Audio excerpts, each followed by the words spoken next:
It's quiet now. School's in session, but when the players exit the locker room, it will be the first of two opportunities both Jordan and Bingham have to prepare for the state's biggest game this season. That's right, Wednesday is Friday this week.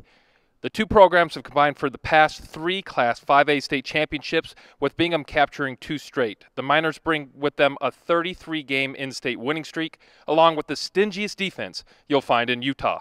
Jordan features its explosive offensive arsenal, averaging nearly 50 points per game. The winner will claim the Region 3 championship and home field advantage in the postseason. It's top-ranked Bingham versus number 4 Jordan. Welcome to Campus Takeover.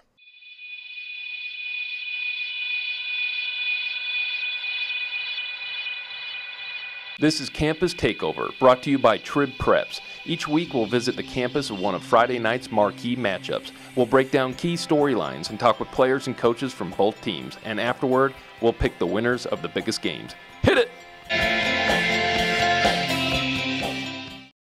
Deal us a pair of three. Each episode will highlight three breakout players and three surprise teams that caught our attention from the previous week. Alta had no answer for Provo receiver Ty Jones. In the crucial Region 7 meeting, Jones hauled in 10 receptions for 181 yards and 4 touchdowns to help the Bulldogs knock off the Hawks in impressive fashion. Wasatch kicker Skylar Southam established the new UHSAA record for field goals made in a single season with 19 after booting 5 balls through the uprights in an upset victory against Maple Mountain. The 5 field goals in one game also tied the state record. South Severe's Carter Anderson could not be stopped. He carried the rock 27 times for 205 yards and 3 touchdowns to push the Rams to their first win of the season against North Severe. From 0-10 to postseason bound, Altamont is one of the best success stories of the season. The Longhorns are currently undefeated in region play and 4-4 overall, with 2 games remaining in the regular season. Talk about playing spoiler. Delta pulled off one of the biggest upsets of the year when it knocked off Canyon View. North San Pete also delivered an upset for the masses with its win against Juab, which was closing in on another region championship with an undefeated record in league play. The Hawks have been inconsistent this season, but with Spencer Applegarth and Zach Lee leading the offense, they could be a scary group to face in the postseason. It is arguably the biggest game of the season this year. It's number 4 Jordan hosting top-ranked Bingham. Now, Bingham's won 5 straight in this series and 9 out of the last 10. But it feels like the margin of talent is closer than it's ever been. Obviously, they didn't play in 2012 when Jordan won it all. Do you think that the gap between these two programs has closed, Tom? Most definitely. I think Bingham's got some real issues on offense this year, and I think Jordan is a little better defensively. So I don't think it'll be a blowout like last year's was, although Jordan did make a pretty good comeback toward the end of that game last year. So Bingham's in-state dominance on defense has been staggering. Apart from getting trounced by Bishop Gorman, which has happened to everybody who's played that team, they have just been impressive. In 7 games, they've had 5 shutouts. They're averaging 2.8 points per game. They're allowing 111 yards per game. How good is this defense? Boy, that's what makes this game Wednesday night so intriguing, is that Jordan's offense is so good. Bishop Gorman's offense was obviously good. Bingham has been lights out. The only team they gave double figures to was West Jordan. They gave up 14 points to the Jaguars. That's what makes this game so intriguing, is can Bingham's defense slow this good offense down? So Jordan's defense is allowing 26 points per game, over 400 yards per game, over 230 yards per game on the ground, and they're much improved. This defense is a lot better than they were last year. Do they have what it takes to maybe get 2 or 3 stops against Bingham? I think so, Trevor, and I think that's the key is 2 or 3. I think Jordan's offense is so good, and I don't want to discount Bingham's defense. It's obviously phenomenal, but I think Jordan only needs a few stops to make it another couple of possessions for their offense, and if they can put up, even 20, it might be enough if Bingham's offense struggles a little bit. So while Jordan's defense has improved, their offense is the same old. They're averaging nearly 50 points per game, 542 yards on offense. What makes them so difficult to defend? I think it's all the different options on the field. I mean, it's not just Spencer Curtis. It's not just Drew Liss. The running game is obviously phenomenal between the two Alex. And I think the interesting matchup in this game is it's easy for Bingham to play. Well, it's never easy, but it's easy for Bingham to play these smaller teams that don't have as explosive of an offense. It's easy to turn off a faucet, but Jordan is a waterfall, and that water's just going to keep coming. So I think the interesting thing is Bingham does it have enough defensively to not only stop a Jordan offense, but stop a Jordan offense enough to score enough offensively to win this game. So obviously the key to the game is Jordan's offense versus Bingham's defense, Tom. But could you pinpoint another crucial element that you think would be the key for Bingham to win this game? I think it might be special teams, particularly if the game comes down to a field goal. Bingham's got a good field goal kicker and always has good special teams. That might be the difference, but I think it's going to be a very, very close game. So Jordan's bugaboo this year has been the third quarter. They've had really slow starts. It cost them the game against Cherry Creek, Colorado. Nearly cost them the game against Brighton. Do you think that's the main key for Jordan, or is there something else? I think, yeah, you have to put all four quarters together. Bingham's not going to give you a break just because you're coming slow at a halftime. And I think that it's tougher on a short week, but it also might play into their hands a little bit better. A few less practices, you come in, and it's kind of interesting to have a game on a Wednesday night, a little more exciting. And I think that they'll be able to get up coming out of halftime against a team like Bingham. And I'd like to add one more thing. These are two of the oldest schools in the state. They've been playing each other forever. There's been breaks depending on alignment and everything, but this goes clear back to when Bingham was up in Copperton and Jordan was now a parking lot at Jordan Landing. So these schools is a good rivalry, and they don't like each other very much. What was that environment like in the 1800s, Tom? Well, it was just...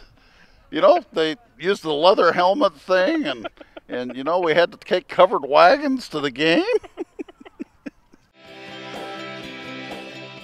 We are here with Jordan coach Eric Kerr. Now, his team is preparing to play top-ranked Bingham. The obvious headline in this game is your offense versus their defense. How do you feel your team matches up in that particular matchup? They definitely challenge you as far as the things you try to do protection-wise and just making sure you're running sharp routes and catching the football against what they try to do, because they do, try to bring some pressure and cover down a little bit. So we're excited for the challenge of being able to play them when we know that they're a really good defense and probably maybe the best defense we've faced or that I've faced as a coach. So we're really excited for it. So your quarterback, Drew Liss, is having a fantastic season. And we can all look at his stats and say, wow, he's pretty good. But from a coach's perspective, what makes him so difficult to defend? He's a really accurate passer. He anticipates breaks really well, throws under pressure really well. So those are probably the three biggest things, I think, for him. I watched your game again at Bingham last year, and you made a good comeback. They'd gone up on you early. How was your defense this year compared to last year? What kind of changes have you put in this year? We're a little bit different schematically, and then also the way we try to just play or fit against certain offenses. So I think that will help. And then just we got to keep pressure on them on offense as well too. I mean, both sides I think are big, but I think our defense is going to play much better than what they did last year. With a short week of preparation, what do you have to change in your routine? It's just tough. Just a lot of times, just from a day-to-day practice plan, a little bit less maybe indie time as we usually do, and maybe a little bit more team prep time. So Bingham is 9-1 in this series the past 10 years, and Yeah. they've won 5 straight as well. How do you get over the hump? That's the biggest thing, just getting your kids to believe. I think it is a really big. That's probably the biggest obstacle to overcome, is just getting them to believe and have their mind right. Believing that they can win. Have you noticed that in the recent days? Yeah, and we kind of discuss it with our kids, or at least have some opportunities where we talk to them about that and about making sure that their mindset is right going into the game and that they're better prepared mentally and they believe they can win. So. When do you start teaching your kids this offense? I mean, do you start them in the Little League ranks? You work with the Little League coaches, or is it new to them when they come here as freshmen? We get some of our Little League coaches that run it, and then some of them as they, as soon as they start up into the high school, they start doing it then. So probably a combination of both. We are here with Jordan's Drew Lisk and Cooper Clark. Now, Cooper, it feels like you've been playing for a decade. I mean, you started playing since you were a freshman. How do you think this year's defense compares to other defenses that you've been a part of here at Jordan? I feel like this defense is just, something else. More well-rounded defense, definitely getting the job done. Just great defense overall. In years past, you guys have struggled to stop Bingham's offense. How do you do that this year? Stop the run. That's their biggest threat. So, stop the run. I watched that game last year, and they got a big lead on you early, and then you came back.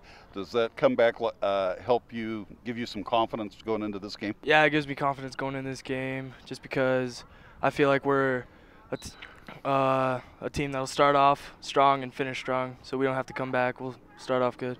So, Drew, this offense is averaging nearly 50 points per game. What makes it so difficult to defend? I think just the balance of the run and pass. I mean, when we're at our best, we're able to do both efficiently, and when we have the freedom to choose which one we want to do, I think it makes it tough for the defense. So obviously we like to have both going at the same time. It's nice. Kind of the headliner of this game is your offense versus Bingham's defense. How do you feel your offense compares to their defense? It's hard to say because we haven't played yet, but obviously, I mean, as an offense, we're confident. As a whole team, we're confident. I mean, we've had some close games this year with some good teams, so I think we'll be ready to go. Kind of a question for both of you. It's a short week of preparation. What do you have to change in your routine for this game? I think it's just you got to lock it in from the beginning with 2 days of practice, one Friday and then the one today. You got to take every minute as crucial as any, because with the limited time with such a good team, you got to take everything. And off of what Drew said, I agree. You got to lock it in more, focus more, and get to know what you're doing. And Drew, you've played pretty much behind Austin for the last 3 years. How does it feel to finally get your turn and show what you can do? It's been a blast. Yeah, it's just a lot of fun going out there to play. There's nothing like a Friday night football game. Doesn't get much better. You were on a National Player of the Year watch list. How does it feel to get that type of recognition? I mean, for me personally, I don't care for it that much. I mean, we're 7-1 right now, and that's what I'm excited about. We got a good chance to make a good run this year. Obviously, right now our first step is beating Bingham this week to win Region 3, so that's what I'm focused on right now. Cooper, you may know better than anybody. How difficult is it to defend Drew? Oh, it's it's a struggle every day. He makes me look stupid every single day. He gets me in practice sometimes, though. Yeah. So, any predictions for the game? I expect it to be a good game and close one. Hopefully, we can pull it out. I feel pretty confident. Yeah, same. I hope it's going to be a battle, and hopefully we come out on top. Can you feel that? So that's called breathing room. Breathing room. I've got a 4-game lead now on this pick'em. I'm starting to pull away, guys. He's in playoff form of trash talking. What can I say? I guess I just got to do my homework more and quit remembering the 1800s. So the first game this week is North Summit at South Summit. Now the Wildcats are ranked number 22, and they were gashed from graduation after capturing their second consecutive state championship, which left the impression this season might not live up to the expectations of the program. Well then, South Summit has won 18 straight games, the longest win streak in the state, and its 8-0 start to the season is the best in school history. Now, North Summit started the season number 1 in the Tribune's Class 2A power rankings, but stumbled in consecutive weeks against Enterprise and Beaver with an inept offense. Those offensive woes appear to be rectified as the Braves have won 4 straight while averaging 36 points per game. Now, the winner here will claim first place in 2A North. Which team prevails, Tom? Well, talking about inept, I picked North Summit as the number 1 ranked team early in the year. I'm now thinking South Summit's going to go on and keep their winning streak alive. This is a bitter rivalry. These two schools don't like each other, but I'm going to go with South Summit on this one. It's a clash of styles in this game. North Summit defensively has allowed 14 points per game and only 14 points per game to every team they played except for Beaver. South Summit has scored at least 45 points in the last four of the last 5 games. I think South Summit has enough offensive firepower to get this done, and they win in this rivalry game. I wrote a story a little earlier in the year on trippreps.com, how about that shameless plug, about South Summit's dominance throughout the entire program. They win about 80% of their games from freshman ball to varsity ball, and they're going to win this game. This program is simply too strong. They are dominating teams within their own classification. They're even beating stronger teams within higher classifications. This game has the making to be a good game, but South Summit will win at least by 10 points, I believe. The Region 2 title is on the line as Hunter takes on number 5 Davis. Now, the schedule has been rather favorable for the Darts, who've benefited from switching into Region 2 from the much stronger Region 1 this season. Now, the key here is Davis isn't allowing inferior opponents to hang around. Its average margin of victory is 26 points per game. So it deserves credit for resoundingly taking care of business, and its 44-7 blowout win against Olympus is appearing more and more impressive each week. Now, physically, the Wolves will present the biggest challenge yet. Their powerful offensive line paves alleyways for the three-headed monster in the backfield. David Mappa, Duke Atiga, and Olson Williams, all of whom can run for the daylight when they give a crease. Now, the Region 2 title, like I said, is on the line. Who gets it? Well, the Wolverines are a really strange team. They seem to be able to get up for big games, and then they often lose games that they shouldn't lose. That said, I think the Darts are the far superior of the two teams, and I'm going to go with Davis in this one. If you've never seen a high school game at Kaysville, do it. It's like the Notre Dame of high school football. It's got great tradition and a great Friday night atmosphere up in Kaysville. Trevor, you mentioned it. Davis, most importantly throughout the season, isn't easing off the throttle when they're beating teams. They're scoring 34 points or more in every game this season.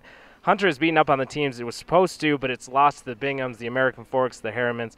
The Darts are in that category of classification of team.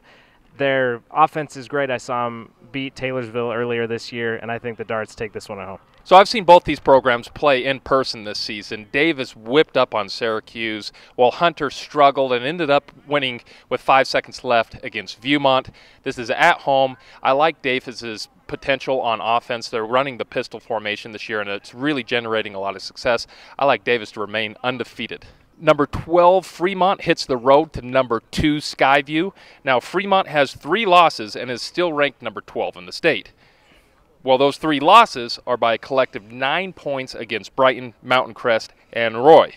That said, Skyview already beat Brighton and Roy, and a win against Fremont would set up a potential undefeated clash against Mountain Crest for the Region 1 title on the final week of the regular season.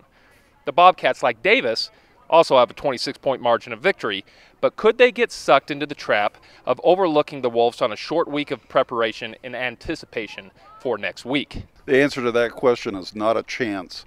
Skyview is proving week in and week out that it's no fluke in 5A, and I go with Skyview and a pretty convincing victory here in Smithfield. This is the week that the cream rises to the top. Skyview is no exception to that. The one time I've seen Fremont this year, they played Roy at home, and they struggled throwing the ball in what became a dogfight. That doesn't bode well against Garrison Beach, Skyview's quarterback, who has 25 touchdowns and 226 yards passing this year. Skyview rolls, and I think they're a very, very deep contender in the playoffs. I've been asked several times this season what makes Skyview so good, and in years past they haven't been able to platoon. That's what they're doing this season. Offense, defense, special teams, they have fresh bodies rotating in and out. I like them to prevail and to set up that undefeated clash against Mountain Crest. Now, this is a sneaky competitive game, Park City at Tooele. The Miners are one of the better success stories of the season. Mike Shepard, in his 3rd season, in his 3rd stint atop the program, once again has revived the program on life support. Now, Tooele's secondary has been exposed against pass-heavy schemes in losses against Murray, Maple Mountain, and Logan. Park City hurls it around at an insane pace. Quarterback Spencer Zur has thrown for 2,500 yards and 23 touchdowns this season. However, similar to Tooele stopping the pass, Park City has been unable to dictate the line of scrimmage in setbacks against South Summit, Ben Lomond, and Judge Memorial. The Buffalo's stable of running backs have accounted for 2,000 yards and 26 scores on the ground. Who do you think gets the better in this game? I'm going to say in this game, no Miners allowed. I think Tooele's going to control the line of scrimmage, keep Park City's potent offense off the field, and as they sing in Tooele, it's going to be forever and forever in Tooele. This far into the season, the Buffaloes aren't much for a home field advantage, actually. They're 1-3 at Buffalo Stadium, coupled with Park City's 315 yards receiving per contest. Tooele is outgunned and outmatched. Give me the Miners in this one. Now, Park City's improved, but they lost to Ben Lomond, so they're losing to Tooele. Number 15, Logan, hits the road to number 19, Desert Hills. It's a long journey, but it's hard to ask for a better non-league game this late in the season. These teams began the season ranked number 1 and number 2 in the Tribune's Class 3AA power rankings. Logan has since grabbed the top spot as the only program without a loss within the classification, while Desert Hills resides at number 3. The Thunder have been somewhat sporadic this season, including laying an egg offensively in a lopsided loss against Dixie. They'll experience the same outcome if they fail to generate points against the Grizzlies, who are averaging 40 points per game against 3AA opponents. Logan coach Mike Favero ought to pay me because every time I pick against them, they win. And so that means they're going to win this week because I'm picking Desert Hills. Yeah, this is my upset pick of the week. Logan to Desert Hills. That's a pretty long journey, but I saw Hunter Horsley carve up a tough Tooele defense earlier this year. Grizzlies got out a close one on the road. I picked Logan to win the championship this season, and I got a little nervous when they had consecutive losses against Skyview and Mountain Crest, and those games weren't even close. So I was thinking, is this team really that good? They have since shown that when they play teams within their own classification, they are superior. Hunter Horsley at quarterback, he's got a lot of weapons at his disposal. I think they make the long trek, and they still pick up the win. Number 13, Highland, is headed to number 11, East. Now, unlike the Lion King, hate, not love, is in the air tonight. Highland and East simply don't like each other. Both teams are lacking signature wins on the resume, but neither team has suffered a bad loss. The Rams fell to Mountain Crest and Skyview, 2 top 10 ranked programs in the state, and the Leopards suffered setbacks against Centennial, California, and Valor Christian, 2 nationally ranked programs. This game is going to be physical, it's going to be intense, and it's going to decide the Region 5 champion. And it's also going to be won by East. I think the Leopards are the superior team, although Highland gets a lot out of its smaller players. Highland is never a very big team, but Brody Benson does a wonderful job getting the most out of his team. I think this will be a close game because they don't like each other, and I think it'll be a little lower scoring than folks might expect, but I'm going to go with the Leopards in this one. They can't change their spots at this point of the season. Line them up. The Rams have knocked them down this year. They crushed Olympus, edged Bountiful, and scored a 10-point win over Provo. Quarterback James Pembroke has been absurd rushing the ball, 15 touchdowns this year. I like East a lot, but I like Highland just a little bit more, and the Rams get this rivalry win.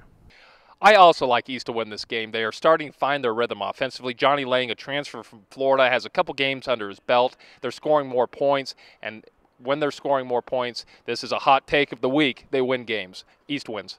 And that brings us to our game of the week. Number 1, Bingham, is going to be right here on Wednesday against number 4, Jordan.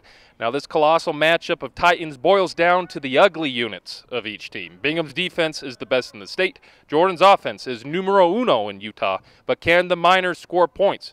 Can Jordan make stops? Bingham has won 33 straight in-state contests, including 5 straight against the Diggers. The average score of those 5 games, 53-31. The two have combined for the past 3 Class 5A state titles, and the winner will lock down at least a share of the Region 3 championship. The temptation here is to give the Beetdiggers some sugar and pick them. They have not beaten Bingham very often in the last 10 times. That said, I think Bingham is the champion until someone proves otherwise. I'm going to go with the Miners here, but I've got to say I don't have a lot of confidence in this pick. Guys, I'm going to go off the cuff and say Jordan wins this one. Home field advantage. Drew Lisk is the real deal. I might be out of my mind, but give me the Beetdiggers. Now, Bingham's offense hasn't been as impressive this season, but they've never been an offensive juggernaut. They win games by wearing teams down, wearing them down.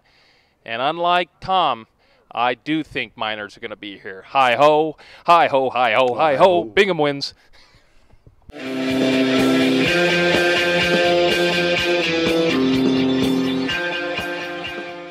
It's a short week. Games are being played on Wednesday. We haven't had a Friday off in a long, long time. We're going to enjoy it.